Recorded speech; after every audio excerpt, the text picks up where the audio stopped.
श्रीनगर शहर के मेयर श्री जुनैद मट्टू साहब, जम्मू कश्मीर के chief secretary doctor Arun Kumar Mehta ji, हमारे principal secretary power development department Shri Rajesh Prasad ji, Kashmir के डिविजनल कमिश्नर विजय विदुड़ी जी, जम्मू कश्मीर प्रशासन के हमारे सभी वरिष्ठ अधिकारीगण, पीडीडी के सभी अधिकारी, इंजीनियर्स, एनटीपीसी, पावर ग्रिड और भारत सरकार के बाकी उपक्रमों के आए हुए सभी अधिकारी, देवियों, सज्जनों और मित्रों, आज 192 करोड़ रुपए की लागत से पावर सेक्टर की जिन परियोजनाओं का लोकार्पण हुआ है उसे मैं जम्मू कश्मीर की जनता को समर्पित करता हूं।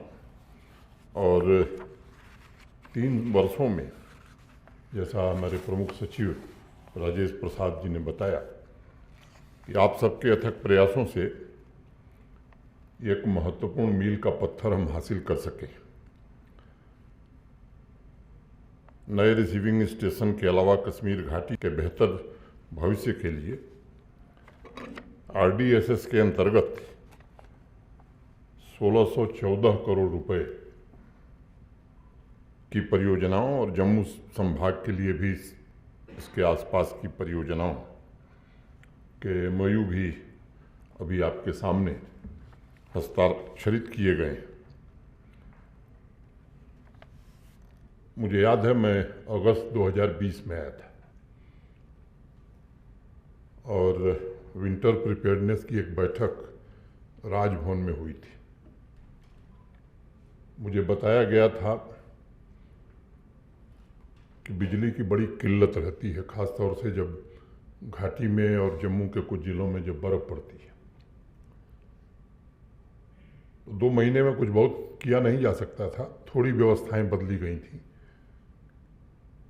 उसका कुछ सुखद परिणाम हुआ, लेकिन आज क्षमता वृद्धि जिस हिसाब से हुई है, मैं इसे अभूतपूर्व और ऐतिहासिक मानता हूँ। हम अपने सभी इंजीनियर्स और सभी अधिकारियों को मैं हृदय से धन्यवाद देना चाहता हूँ। और इस कठिन परिस्थिति में बर्फबारी हो रही है, लोगों को बिजली मिले, इसके लिए जो मेहनत आप करते हैं, उसके लिए मेरे पास शब्द नहीं है कि मैं आपकी कितनी तारीफ करूं। लेकिन ये सच है, जो बात राजेश प्रसाद जी कह रहे थे, अभी मेहता जी कह रहे थे, कि अगर हमको सुविधा चाहिए तो उसका भुगतान तो करना पड़ेगा। प्रमुख सचिव ने अभी आपके सामने बताया, पिछले बकाया के भुगतान के लिए कर्जा और बिजली देने के लिए कर्जा, अब ये व्यवस्था कैसे चल सकती है, इस पर हमें सोचने की आवश्यकता है। मुझे याद है अभी एमनेस्टी स्कीम पिछले साल, और उसमें जनता से ज़्यादा हमारे विभाग के अधिकारी कह रहे थे कि साहब बड़ा जरूरी है, अब हमको उसका पुनर्मूल्यांकन करना चाहिए, रीइवैल्यूएट करना चाहिए। साहब हमने इनिशिएट करके स्कीम अप्रूव कराई, उसमें कहाँ तक हम पहुँचे और नहीं पहुँचे तो किन कारणों से नहीं पहुँचे। एडमिनिस्ट्रेशन के लोगों से भी मैं अनुरोध करूँगा कि ये केवल पीडीडी का काम नहीं, पूरे सरकार का ये काम है और आप सबका भी हर स्तर पर सहयोग इसमें रहना चाहिए, जो है भी।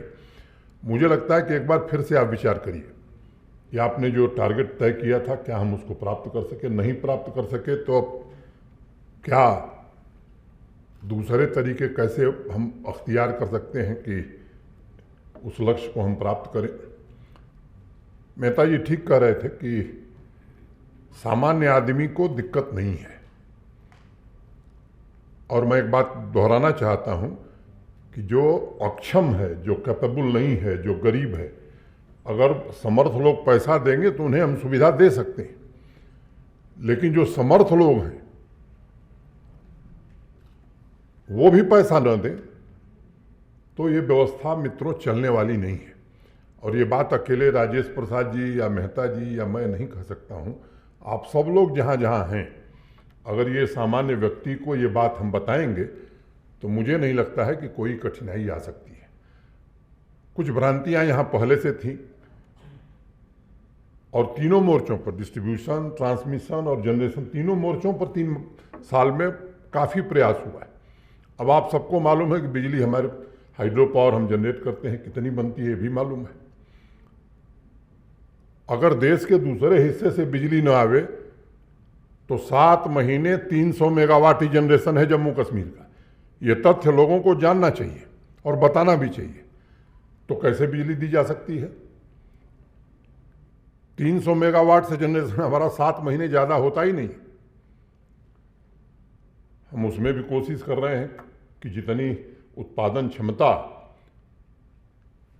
लंबे सालों में 50-60 सालों में बनी थी, आने वाले 2-3 सालों में उतनी बिजली का उत्पादन हम और बढ़ाने में समर्थ होंगे। इस दिशा में भी काम हो रहा है। आपने पूरा विवरण बताया, मैं उसे दोहराना नहीं चाहता हूँ। डिस्ट्रीब्यूशन की क्षमता कितनी बढ़ गई है। अब बर्फ़ और बिजली दोनों एक साथ दिखे कश्मीर में, ये सपना था लोगों का, उस सपने को आपने पूरा किया। ये साधारण काम नहीं। ये यहाँ कहावत है कि वादी में बर्फ़ और बिजली एक साथ नहीं दिखती, और काफ़ी परिश्रम करके किया है। तो मेरा अनुरोध होगा कि हम सब लोगों को एक संकल्प लेकर के, क्योंकि ये जो RDSS स्कीम है, अगर इसका लाभ हम नहीं उठाए तो मैं समझता हूँ कि इतिहास भी हमें माफ़ नहीं करेगा, और शायद ये हम जम्मू कश्मीर के सामान्य आदमी के साथ न्याय नहीं करेंगे। लॉसेस के बारे में उन्होंने बता दिया है। लक्ष्य रखा है कि 3 साल में 20% लाना है, मैंने मोटा मोटी 3 साल में 40% रिडक्शन करना है। क्या हम ये तय कर सकते हैं कि इस साल कम से कम 13-14% रिडक्शन हम कर पाएंगे? क्योंकि अब जो भी भारत सरकार सहायता दे रही है उसके साथ कुछ शर्तें भी हैं, और ये होना भी चाहिए। हमको सुविधा सब चाहिए, लेकिन तनख्वाह हमको चाहिए, बिजली चाहिए, सुविधाएं चाहिए, लेकिन हम उसके लिए कितना करते हैं, मुझे लगता है कि ये हम सबको सोचने की ज़रूरत है। इससे ज़्यादा मुझे लगता है मुझे कहने की ज़रूरत नहीं है। और इस व्यवस्था से आम आदमी को ही लाभ होने वाला है। रसूखदार लोग पहले भी लाभ लिए हैं, अभी भी ले रहे हैं, आगे भी लेंगे। लेकिन प्रशासन का जो मूल कर्तव्य होता है, मैं मानता हूं कि वो कॉमन मैन के लिए उसका काम होना चाहिए। सामान्य आदमी को असुविधा, दिक्कत न हो, ये हमको बराबर ध्यान में रखना चाहिए। अब परियोजनाओं के बारे में विस्तार से बोलने की ज़रूरत मैं नहीं समझता हूं, क्योंकि बहुत सारी बातें कही जा चुकी हैं। मैं उम्मीद करता हूं कि अब उस जो दूसरा मैनेजमेंट वाला सिस्टम है, कैसे लोगों के बीच अवेयरनेस हम पहुंचा सकें, मीटर लगाने हैं तो जल्दी समय सीमा के भीतर पूरी की जा सके, और लोगों की भ्रांति दूर की जा सके। यहाँ सच को झूठ और झूठ को सच बताने में महारत हासिल है लोगों को। तो मेरा आप सबसे निवेदन है कि आम आदमी को बताने की आवश्यकता है कि इससे आपका कितना लाभ होने वाला है। अब बिजली नहीं रहेगी तो अस्पताल भी नहीं चलेगा, घर में रहना तो मुश्किल हो ही जाएगा, ढेर सारी व्यवस्थाएं नहीं चल सकती।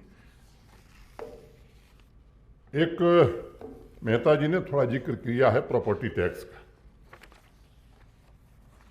मैं 2-3 मिनट केवल आपका लूँगा।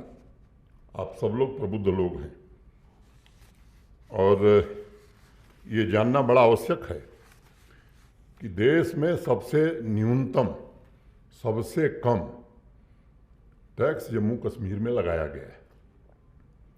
देश के हर जगह पर यह टैक्स लगा हुआ है। कुछ आंकड़े मैं केवल आपको, थोड़ा मेहता जी ने बताया, मैं केवल आपको बताना चाहता हूँ। जम्मू कश्मीर के सारे शहरों को मिला दीजिए, श्रीनगर, जम्मू, बारामूला, अनंतनाग म्यूनिसपैलिटी सब जोड़ लीजिए, तो कुल जो घर हैं वो 5,20,000 है, 5,20,000। 1,000 स्क्वायर फुट पर कोई टैक्स नहीं है, और इनकी संख्या जानते हैं कितनी है? 2,06,000 से ज़्यादा। माने 40% शहर में रहने वाले लोगों को 1 पैसा टैक्स नहीं देना है। जो मेहता जी ने कहा कि 1,000 के नीचे जिनको देना है, मुझे लगता है कि 1,000 भी बहुत 10% लोगों को देना होगा। 80-85% लोग 600-700 रुपया सालाना, माने अगर 1 कप चाय हम छोड़ दें तो उतने में प्रॉपर्टी टैक्स हम दे सकते हैं, ये स्थिति है। 2,03,600, 2,03,600, 5,20,000 में ऐसे लोग हैं जो 1,000 से कम टैक्स भरेंगे एक साल में। और अगर दूसरे जगहों से, मैं दिल्ली चंडीगढ़ से तुलना नहीं कर रहा हूँ, मैं तुलना कर रहा हूँ शिमला से, मैं तुलना कर रहा हूँ अम्बाला से, मैं तुलना कर रहा हूँ देहरादून से, तो उससे 10 गुना कम, 10 times lesser than these 3 cities. तो ये कितना हो गया? 2,06,000 और 2,03,600, 4,09,600 माने 4,10,000। 5,20,000 में से 4,10,000 लोग निकल गए, अब बचे 1,10,000। उनका भी विवरण है मेरे पास, लेकिन उनके विवरण के बारे में मैं नहीं जाना चाहता। अब मेरे पास ऐसी सूची है, वो मैं 1-2 दिन में बताने वाला हूँ, कि हम श्रीनगर में घर है 1 पैसा नहीं देंगे, दिल्ली में हम उसका 50 गुना टैक्स दे रहे हैं और गर्व से कह रहे हैं कि हमारा घर है। मैंने कल परसों भी एक बात कही थी कि कोई भी फैसला हम सामान्य आदमी के हितों का ध्यान में रख करके करते हैं। इस पर कोई भी चर्चा करने के लिए हम तैयार हैं। सामान्य आदमी की बात पूरी संवेदनशीलता के साथ सुनने के लिए पूरा प्रशासन तैयार है, लेकिन मुझे लगता है कि अब ये उचित समय है, और केवल ये HUDD करे नहीं, मुझे लगता है कि सबको, प्रशासन के हर अंग को इस पर लोगों के बीच अपनी बात रखनी चाहिए। और मैं जिम्मेदार नागरिकों से भी ये निवेदन करूंगा कि ये ऐसी चीज़ है जो आपके शहर को सुंदर बनाएगी, आपके शहर इंजन ऑफ ग्रोथ बन सकते हैं। अब हर साल 800-900 करोड़ रुपए हम लोग बजट में प्रोविजन कर रहे हैं इन शहरों में काम करने के लिए। कोई ऐसा दिन नहीं है जिस दिन मैं मिलता हूं तो मेरे पास एक प्रार्थना पत्र एप्लीकेशन नहीं आती है कि मेरे वार्ड में ये करा दीजिए। मेयर साहब के पास ज़्यादा जाती होगी, क्योंकि ये तो वही हैं। ये बार बार हम लोगों ने इस बात को दोहराया है कि जो भी पैसा आएगा जिस म्यूनिसिपैलिटी का होगा उसी के खाते में जमा होगा, जिस कारपोरेशन का होगा उसी के खाते में जमा होगा। हमारा जो अकाउंट है यूटी गवर्नमेंट का, उसमें भी हम नहीं ले जा रहे। तो जनता का पैसा जनता के विकास के लिए, और वो भी देश में सबसे कम मतलब 1/10 ऑफ द अदर, ये जो 3 शहर मैंने नाम गिनाए हैं। तो मेरा आप सबसे, अब कॉमर्शियल की बात भी मैं थोड़ा कर लूँ। कुल शॉप्स हमारे पास जम्मू कश्मीर के शहरों में 1,01,000 है, 1,01,000। 46,000 शॉप्स ऐसी हैं जो हमने कहा कि 100 स्क्वायर फुट की जो दुकान है, ये एक साल में 700 रुपये से कम इनको टैक्स देना है। पूरे वर्ष भर में 700 से कम, मैंने अधिकांश उसमें 95% 600 ही है। तो 600 का मतलब 50 रुपया महीना है। मैंने अगर 7 दिन हमने चाय नहीं पी, 1 कप कम कर दी, तो उसमें हम टैक्स दे सकते हैं। 30,000 ऐसी शॉप्स हैं जिनको 2,000 से कम देना है। तो 1,01,000 में से 46,000 और 30,000, 76,000 तो निकल गया। मैंने 75-76% लोगों को महीने के 7-8 दिन केवल 1 कप चाय कम करनी है और इतने में टैक्स भर जाएगा। लेकिन हम मॉल बनाएंगे, लोगों से किराया भी लेंगे, बर्फ भी अपने मॉल के सामने की साफ कराएंगे, नाली भी साफ कराना ये कारपोरेशन का जिम्मा है, सारी व्यवस्था देखना, और हम भी नहीं देंगे। और ये हल्ला वही लोग मचा रहे हैं, ये मैं कहना चाहता। और थोड़ी कमजोरी हमारी भी रही है कि नोटिफिकेशन के पहले थोड़ा ये सब बातें हमें जनता के बीच ले जानी चाहिए थी, वो मैं मानता हूँ। अभी भी वक्त है। आप सब लोगों से मेरा निवेदन, चाहे वो बिजली का मामला हो या ये संपत्ति कर प्रॉपर्टी टैक्स मामला, ये कोई टैक्स नहीं है, ये तो आपकी सुविधा की बढ़ोतरी के लिए प्रशासन एक प्रकार से आपकी मदद करना चाहता है। और भी आंकड़े हैं, मैं उसको रखना नहीं चाहता। मैं समझता हूँ कि ये स्थिति, और राजेश जी ने बहुत बढ़िया मैंने आंकड़ा बनाया है, अखबारों में भी ये सब आएगा। अब जम्मू कश्मीर कैसा आप देखना चाहते हैं? राजेश जी ने कहा कोई ऐसा वर्ष नहीं होता है कि देश के पावर मिनिस्टर को रिक्वेस्ट हमें नहीं करनी पड़ती कि साहब दे दीजिए बिजली। बड़ी स्थिति खराब है। हर साल, अभी ठंड बहुत पड़ रही है, 150 मेगावाट बढ़ा दीजिए। गर्मी आ गई है, जम्मू में थोड़ा सप्लाई बढ़ा दीजिए। ये स्थिति मुझे लगता है कि लंबे समय तक हम नहीं चला सकते हैं, और इसलिए सामूहिक रूप से हमको व्यवस्थाएं बदलें, इसमें काम करने की जरूरत है। एक और तीसरी बात मैं कहना चाहता हूँ, लगभग 70% आबादी हमारी जम्मू कश्मीर की वो एग्रीकल्चर और एलाइड सेक्टर पर निर्भर है। 13 लाख परिवार हैं जो खेती और उससे संबंधित व्यवसायों से जुड़े हैं। उसमें 2,70,000 हमारे मार्जिनल फार्मर हैं। मित्रों, मैं आपसे कहना चाहता हूं कि एक अपेक्स कमेटी बनी थी यहाँ, काफ़ी विशद चर्चा करके उन्होंने एक रिपोर्ट बनाई। शायद उसके जो अध्यक्ष उस समिति के थे, कभी वो बिहार सरकार के योजना आयोग प्लानिंग कमीशन के उपाध्यक्ष होते थे। जिस दिन हम लोगों के सामने प्रेजेंटेशन था, उन्होंने कहा कि साहब 5,013 करोड़ रुपए जो बजट आप रखते हैं एग्रीकल्चर और एलाइड सेक्टर का, उसके अलावा हमको दीजिए। अभी जो आपका कंट्रीब्यूशन है जीडीपी का, बड़ा कंजर्वेटिव असेसमेंट उन्होंने बताया कि इसको हम 5 साल में दुगुना कर देंगे। वो कंजर्वेटिव है, मैं तो उससे ज़्यादा मान रहा हूँ। मीट बाहर से मंगाते हम, फॉडर हमारे पास है नहीं, मिल्क डेफिसिट स्टेट थे, अब हम सरप्लस की ओर जा रहे हैं। एप्पल, वॉलनट, जो भी ये फसलें हैं हमारी विशेष मूल्य की, हमारी क्षमता है कि इनकी पैदावार हम 3 गुनी कर सकते हैं। उस दिशा में हम जा रहे हैं। एक बार हम लोगों ने नहीं सोचा 5,13,000 करोड़ रुपए के प्रोजेक्ट की स्वीकृति हमने एक झटके में दे दिया, क्योंकि 70% लोगों के जीवन का सवाल है। इससे जम्मू कश्मीर पूरा ट्रांसफॉर्म हो जाएगा, इस मंशा से उसे स्वीकृत किया गया।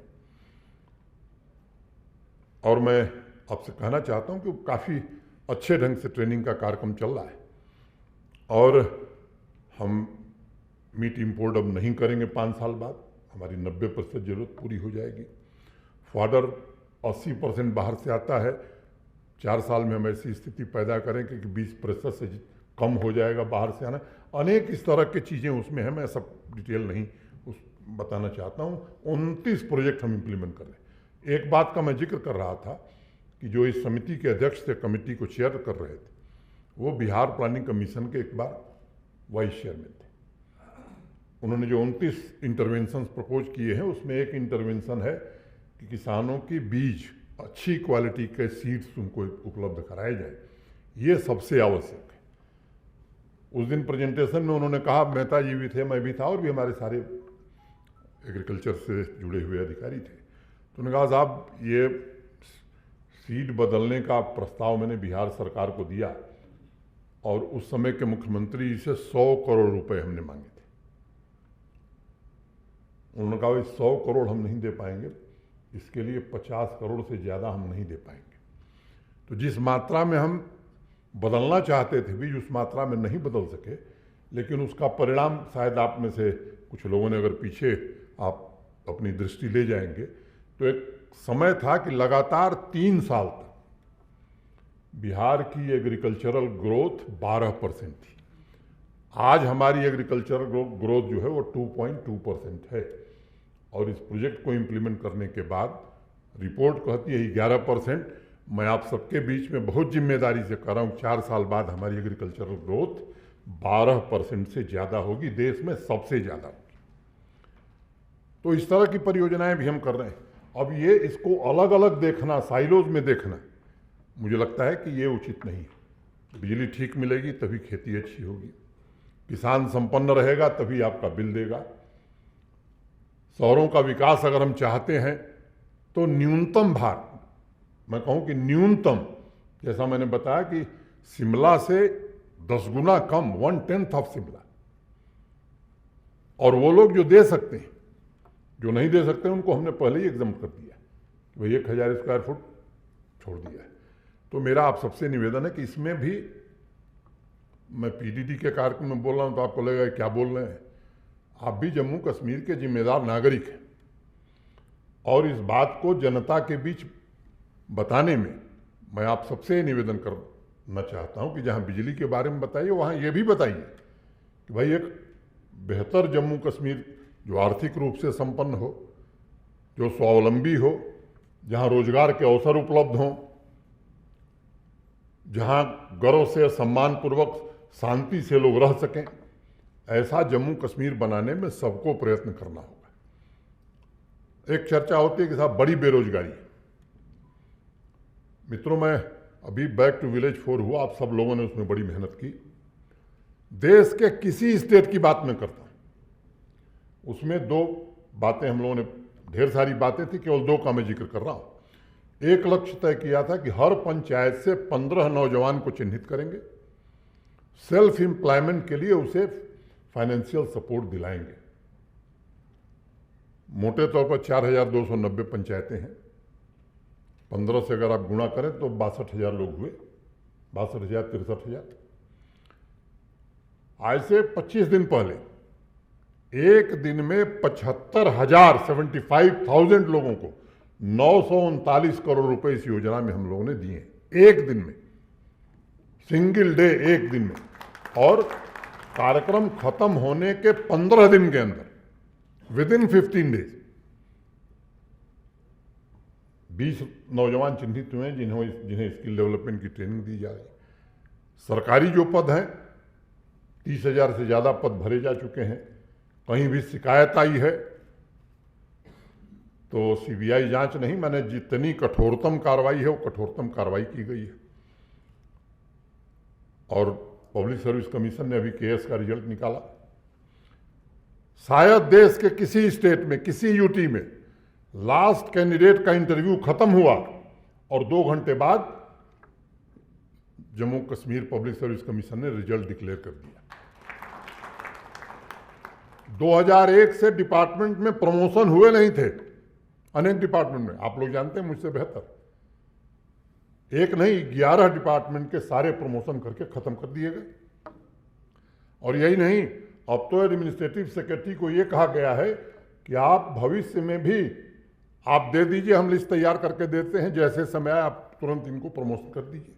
अब जिसका प्रमोशन नहीं करेंगे उसमें कौन सा उत्साह बचेगा काम करने का? क्यों नहीं होता था, इस कारण पर भी जरा विचार करिए। क्यों नहीं किया जाता था? इसलिए नहीं किया जाता था कि जेई को इंचार्ज जेई बनाना है, इंचार्ज एई को इंचार्ज एई बनाना है, इंचार्ज एई को इंचार्ज एक्सीएन बनाना है।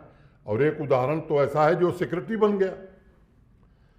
अब अगर जुनैद मट्टू साहब सीनियरिटी में और मेरिट में नंबर 1 है और मैं इनको पसंद नहीं करता, मुझे एक्स को बनाना है, वो 11वें नंबर पर है, तो अब इनकी मेरिट, इनकी सीनियरिटी मैं कैसे काट सकता हूँ? तो बेहतर यह है कि 11वें नंबर को इंचार्ज हम बना दें।